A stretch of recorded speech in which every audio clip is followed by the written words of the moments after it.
this song for ya.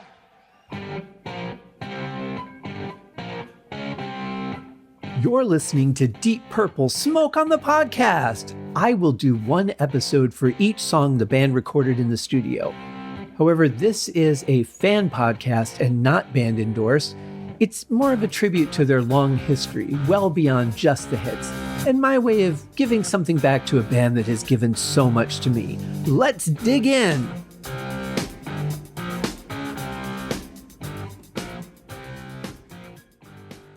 Hello and welcome to another episode of Deep Purple Smoke on the Podcast. I am your host, Scott Haskin, and I am bringing you the fifth track from their new album, Splat, which makes this the fifth episode of season 27, and our song today is The Only Horse in Town.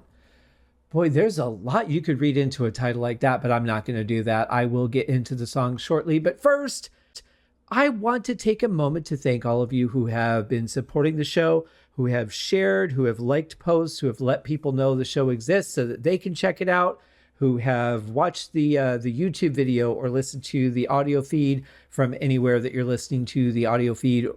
The video is only on YouTube, so that narrows that down. But thank you all very, very much. This is very much a solo effort, so the more help that I get, the more I appreciate it. And speaking of people that have helped, there is another group of people who have supported me very much over the last year and a half, given various ins and outs of a couple of people, but all are appreciated who have ever been through the Patreon account. And I'm talking, of course, at the $5 Money Talks tier about William Rose, Corey Morissette, Nate, Mark Roback, Kyrune Olson, Sick Tone, and Josh. And I should point out, there will be another show that is being added to the Corey Morissette podcast universe, or cmpu.ca. And we started recording this weekend. Corey and I are doing a rewatch WKRP in Cincinnati podcast that I thoroughly enjoyed recording the first couple episodes this weekend. And I'm looking forward to recording more as we plan on getting through all 4 seasons of that show. So look out for that. Hopefully, I think we're talking sometime in September. We haven't narrowed down a date quite yet, but that will be coming soon. Also, my new podcast coming in September, Samhain to Walk the Pod, soon to be followed by a Rainbow podcast in January. So that being said, we also have at the $1 No Need to Shout tier, Peter Gardeau, Matt in Vegas, Michael, Ashley Bird, Martin Duffel, and Rosedale Tom. We also have some other folks joining us in the Patreon. We have Kenny Wymore, Steve Coldwell, Purple Maniac, Yobani Cortez, Sarah Jane, Shane O'Neill, and Zwapper the Electric Alchemist. Thank you all from the bottom of my heart so very, very much. It's really interesting. I've said this on the show before, but I think it doesn't hurt to really say it again, is that when you're recording a podcast by yourself, it's a very isolating thing. You are talking to no one, but you hope that people will be listening on the other end of the line. And then to see the supportive people that actually go the extra mile to give a little bit back to the show means a lot. It really does. So thank you all very, very much. That being said, it is time to get into today's song. This is The Only Horse in Town.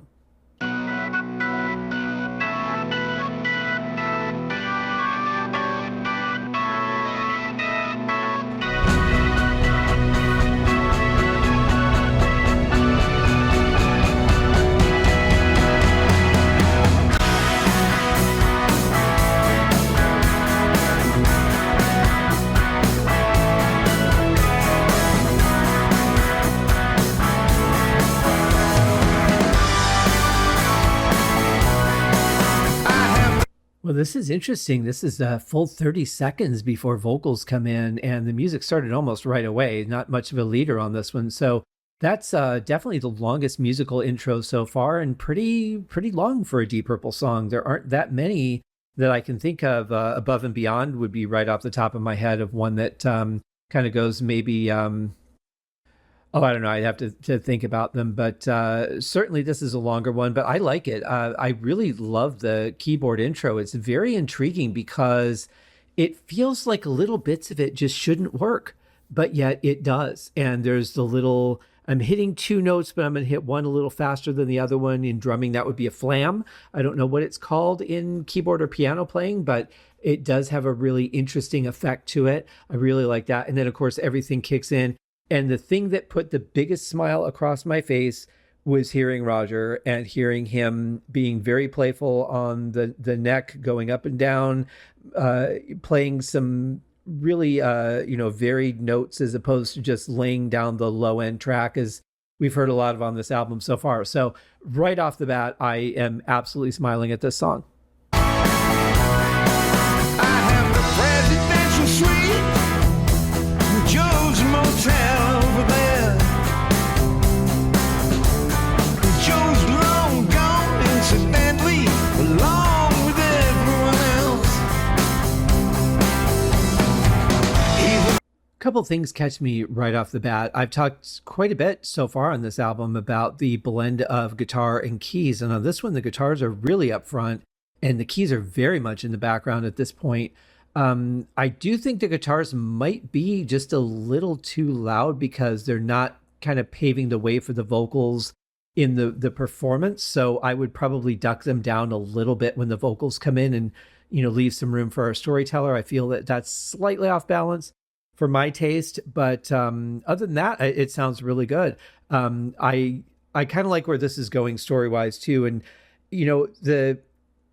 I think I'm just going to guess that Only Horse in Town is really a play on the words one horse town, which means it's a very small town and they only need one horse. So I'm kind of guessing that's where it's going. I won't necessarily pick up on the concept because lyrics are often somewhat lost on me, as you guys who have been following the show for a while know.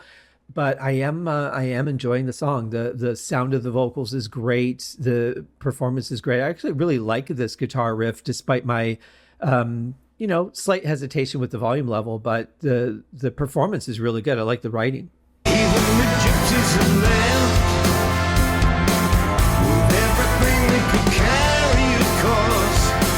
Picture call they need, except for a clap that knock me phony on horse. Yeah, so everyone else is kind of coming up now. I mean, as we go into these parts, Ian Pace tends to open up the hi-hat a little bit. We get that here. Pretty normal playing for him. And also we're getting more keyboard now than we were in that verse. So it is kind of drowning out the vocals a little bit to me. Now, I did mention in an earlier episode, and I think I've said this a couple times throughout the show, is when I'm listening to the media player while I'm recording the audio from Deep Purple, I hear one thing. When I play it back, I'm hearing a different mix of it, different EQ, different volume level. And that's just the difference between every individual thing that you listen on. The Windows Media Player is going to have one setting. My digital audio workstation should be a little more accurate to what it actually is. My headphones are going to color things, but basically I'm listening to the difference between Windows Media Player and my digital audio workstation. So that being said, though, on both, I do feel like the mix is off a little bit. And that is kind of shocking, to be honest, because I think for the most part, other than my issues with the hi-hat, I usually don't have a lot of problems with Bob's mixing. I think I probably, had issues with a song here or there, or maybe a part. But in general, I don't think I've had, correct me if I'm wrong. Maybe I'm just not remembering very well because I tend to have the memory of a fly.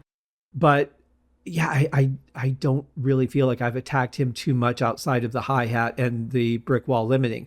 And this very well could be a brick wall limiting issue as well. That is very possible. I don't know. I don't know, but I think the mix is off a little bit on this one.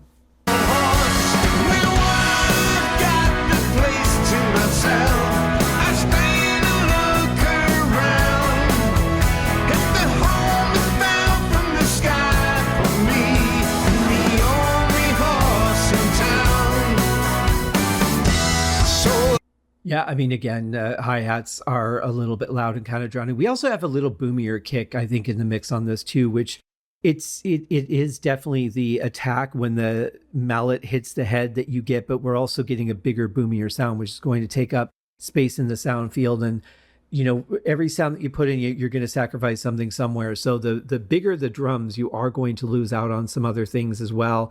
Performance wise, from Ian Pace, I mean, it's pretty standard. It's the same kind of fills that we're used to hearing from him, the doom kind of thing.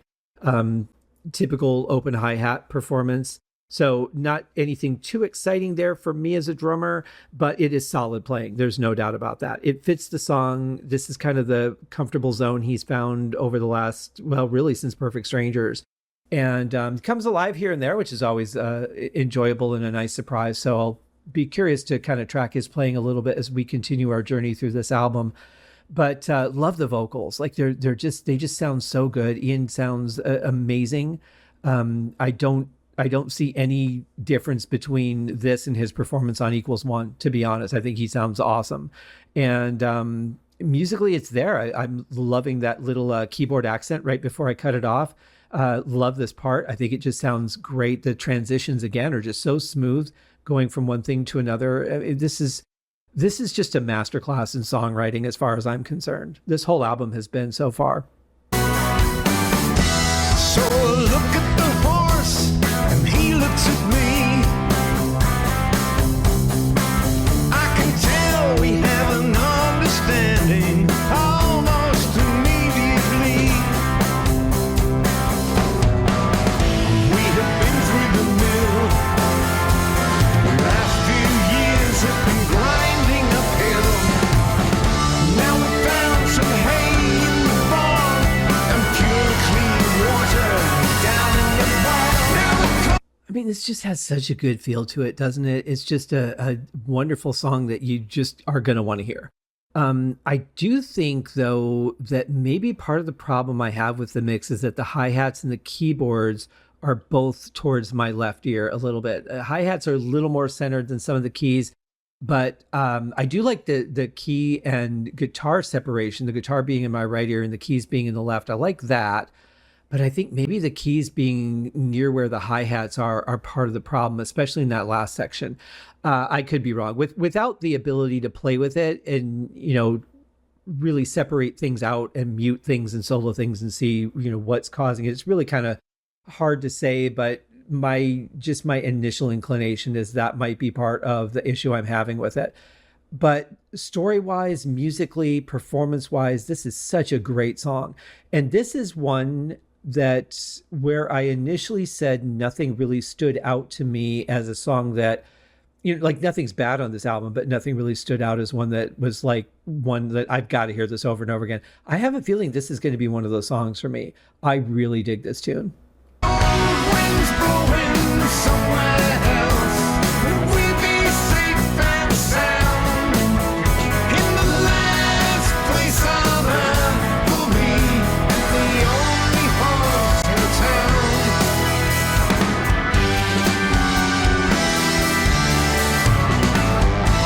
I like that additional part right there. As I've mentioned, we're not getting a lot of builds on this album. Even going into the second verse, I didn't hear anything stand out to me as different from the first verse other than the lyrics. So, to have something that isn't just a repeated part, like let's just put a couple measure bridge in here or something to just kind of change the pace of the song a little bit. We'll get right back into it, but we're going to do something that's just a little different than where you think that it's going to go, because I would just expect it was going to go into the next part. So I like that little, couple measure bit there. We got nothing to hang on the wall,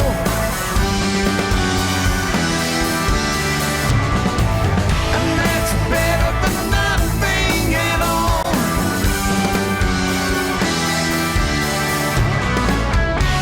It's so much cymbals, though. That's the thing. Like the Ian Pace plays larger cymbals than most drummers do. So when he hits one, it's going to have more presence. That certainly makes sense. And it's funny watching some recent videos of him playing, like he's really not hitting them that hard, but Paiste 2000 series cymbals really resonate. And if you're using larger ones and hitting them with even minimal force, they're gonna make their sound and be very present. So that's something I almost feel like the overheads are just like lower than normal.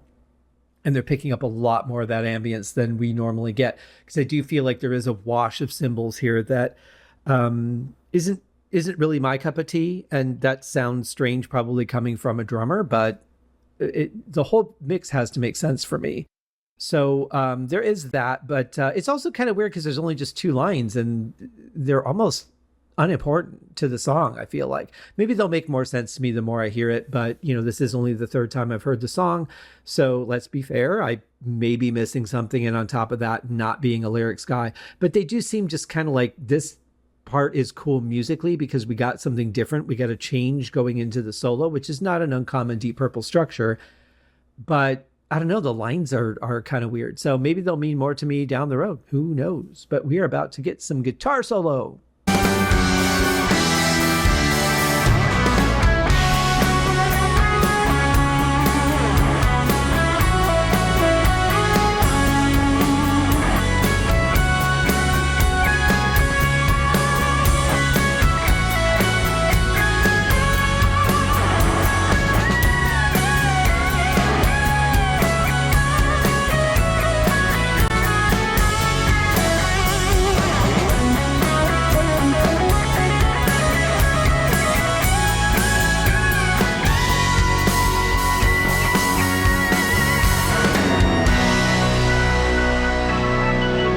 Boy, that was a great solo. I love that. It was a great build because you have, it's very simple, a little bit, I'm going to play this part, I'm going to play it again, kind of thing. Like we would get out of John Lord all the time. Like I'm just going to do a quick repeat a couple times, then I'll move on to something else. That was really nice. And then, when he starts doubling the notes and playing faster, that just flowed so seamlessly. I really like that. I love that solo. For a second there, I was thinking, boy, I wonder if Neil Sean has heard this, because that seems like something that would be a little bit reminiscent of maybe early Journey. Stone in Love, I want to say, kind of reminded me of that just a little bit, had a similar feel to it. But yeah, really nice solo work. And I love the sound of Simon's guitar. I don't know much about PRS guitars. I don't even remember if we sold them at Pro Sound when I worked there, to be honest. I don't know if they existed back then. The name sounds familiar, but I don't know that I've ever really seen one. And considering that I used to do the inventory, I would probably know if we carried them. So I do find that interesting, but yeah, beautiful solo and nicely mixed in the background. Roger really cuts through on there, which I appreciate. Yeah, as that was nicely balanced through the solo.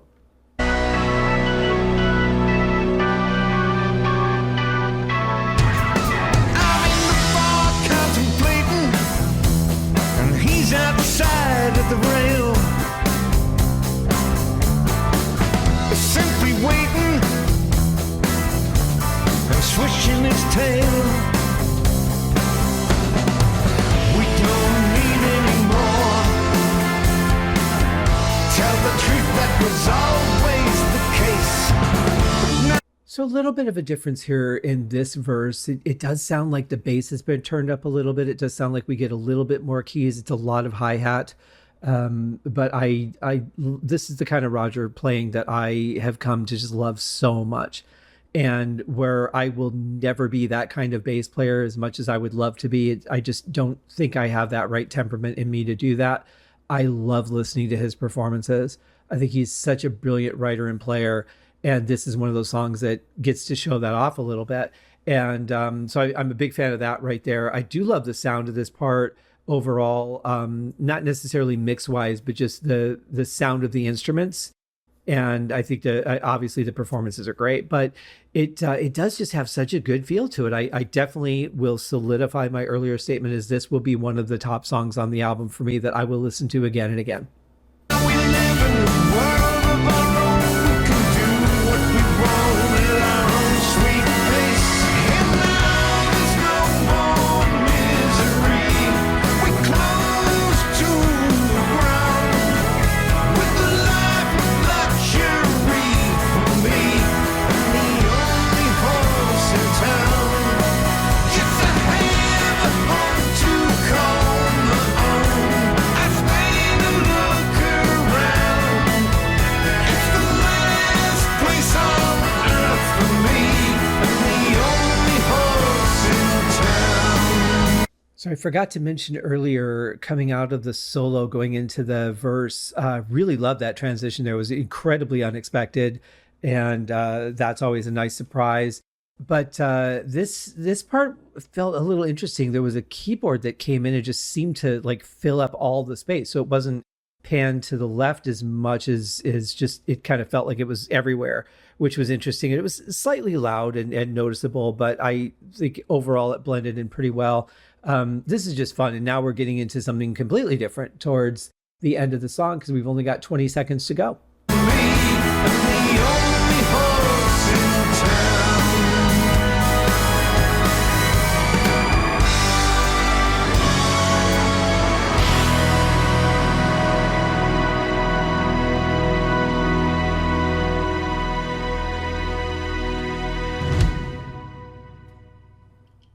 It was a good ending. I really liked it. Love the string sound. That fade out was nice. I like this note though that Ian goes to at the very end, Ian Gillan, and that was really nice. I wish they would have done that maybe earlier in the song, and then this would be a reference to that because I think there was a whole different direction they could have gone in the song if they wanted to. Obviously, they didn't. Maybe they had the idea and decided against it, whatever the case. But I like where that was going. I would have liked to have explored what they would have done with that a little bit. Not a completely abrupt ending, but with that new part being added, because that was a note that I don't think they went to earlier anywhere. Would not have given me the idea that it was going to be ending if I didn't already look at the time left and know there was only, a few seconds left. So that being said, overall, great song. I really dug it. Just standard problems with the mix. It's interesting too, because the brick wall limiting on this one is not like it's pushed, but compressed down a little bit. So like normally when I'm looking at the WAV file, it's a thick, tall brick wall. And here it's brick wall in the way that it is a pretty solid bar, but it doesn't go all the way to the top. So it's like pushed down and lowered final volume than what I'm used to seeing visually. Now, do I think it is from an audio perspective? I'd have to compare it to the last couple of albums. I don't think so, but I could be wrong. I'll have to do a little comparison test and see. But overall, yeah, great song. I will definitely be listening to this many times over, as I'm sure I will the others. But this is one that's standing out to me as a potential favorite. Speaking of things that stand out to me, something that I had completely forgot about, and apologies to Keith Urban, but he was a guest performer on the song Diablo. I don't know if he did the guitar solo on that one or what. When you got a guy like Simon McBride, I don't know why you'd bring in somebody else. I could see something like that where they've had people kind of pinch hit for guys before, if like they've done the album and the tracks are approved and they're like, okay, I'm wrapped on this album and I fly out of town to go do whatever. And then they're doing the final mix and like, oh shit, we need something here. Who can fill in real quick and do it? And whoever's in the studio at the time, or they call a buddy and like, hey, can you come in here tomorrow and fill in this part for Steve, or, whatever. So those kind of things I understand. I don't know if what was the case here, that they would have had Keith come in if he did the guitar solo or what. But he played on Diablo. So when I go back and do the re-review, I hope to be a little more paying a little more attention to that. And I apologize to Keith that I did not remember that he performed on that song. Because remember, I am all about the feel of the song, what I hear, what it invokes in me and that sort of thing. And I don't really read up. I did not listen to the songs before the album came out. I did hear that he was on there, but just completely forgot about it. So, because I'm focused just on the music, not the history of it as much. So apology, Keith. Not meant to ignore you on that episode. And I will hopefully catch that in August when I do the revisit of this album. So that will do it for today's show. Thank you guys so much. We are off to a great start for week number 2 of Splat. As I'm recording this, my actual vinyl showed up today. It was the 2 picture disc version. I was going to get the full box set, but it was already sold out by the time I realized that was the one I wanted. I think they only did like 110 copies or something, very, very minimal.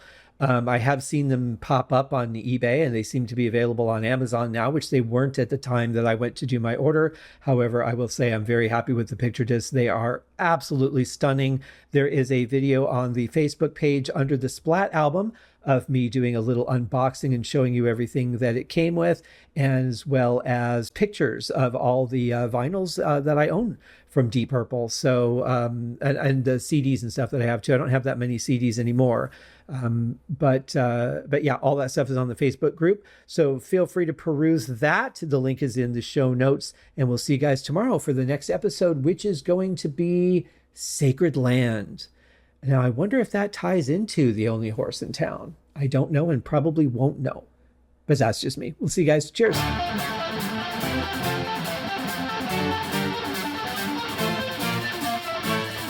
Thanks for listening to Deep Purple Smoke on the Podcast, a tour of the entire Deep Purple studio recordings. Please remember to give the show a rating on Apple Podcasts or wherever you're listening. Leave a comment and tell your friends. I also have a Patreon set up if you'd like to support the show. You can also write to me at smokeonthepodcast@gmail.com. I hope you enjoyed the episode, and thanks for listening.